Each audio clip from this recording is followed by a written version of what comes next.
Mga ka-sounds, meron tayong panibagong ginagawa. Sounds daw ito, pambahay ng ating customer. Ayan. Marami ang kanyang pinayayari niyan.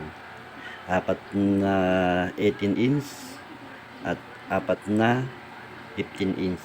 Ayun ang kanyang pang-high, yung nasa taas. Ayan. Alamin naman natin kung ano-ano ang mga ating gagamitin dito sa ating bagong ina-assemble na sounds pambahay ng ating customer. Ito yung ating speaker na gagamitin. Tosundra 2000 watts TE18 Pro na Tosundra. 18 ang size ng kanyang speaker. Yan, napakalaki. Halos hindi natin halos maabot ng 12 inch ang laki ng kanyang magneto. Yan, ang laki ng ating ikakabit dito sa ating subscoop na box. Yan, subscoop yan. Yan, dalawa. Tig-isa na subscoop. Yan. At dito naman sa ating ito, 18 din to, dalawa na ito. Parehong 18 na 2000 watts din.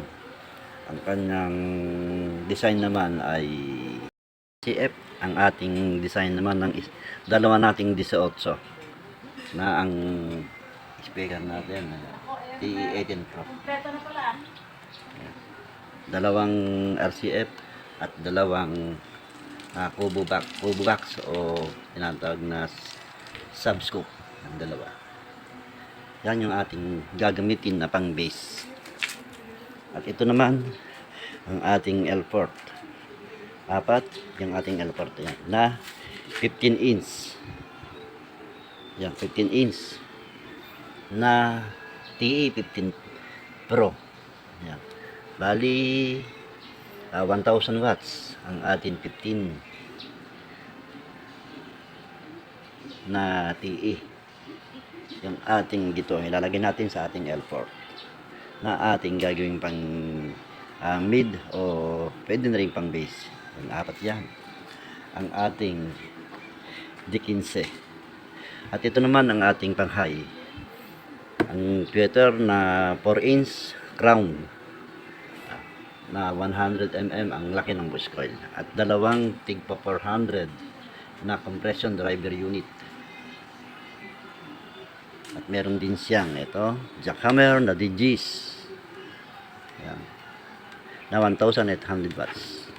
Yan ang ating panggagawing pang-high ng ating sounds na pangbahay ng ating customer. Pangbahay lang daw yan, sabi ng ating customer. Yan, ganyan kalaki. Ang kanyang gagawing pambahay na sounds. Isa ng pang sound system na. Pero sa kanya ay pambahay pa lang yan. At ang magdadrive naman na mga amplifier ay ito, atin na rin naikabit. Ito ang kanyang amrak. Ayan. Tosundra CA30.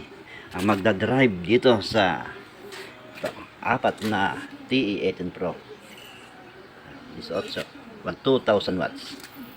At ito namang P9 ang magdadrive sa apat na 15 inch na tigba 1000 watts na ang design naman natin ay ayan, L-port. At ito naman digital CA6 ang ating gagamitin na pang high. Yan, high siya. Yan, bali tatlong amplifier ang ating gagamitin, pang bass, pang mid at pang high. Meron siyang crossover at ito, BBE maximizer, equalizer. At meron din tayong power controller o sequencer power controller. Ito.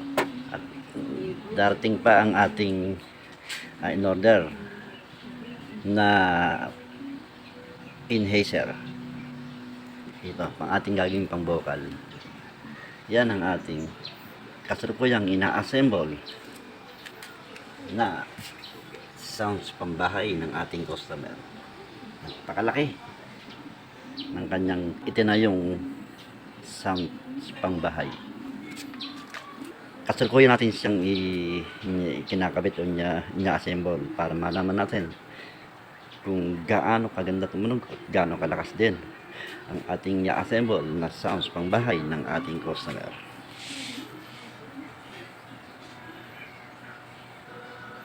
Yan mga ka-sounds. At sa next video natin ay atin ang malalaman kung maganda nga ba, kung talagang malakas tumunog ang ating kasalukuyang i-assemble.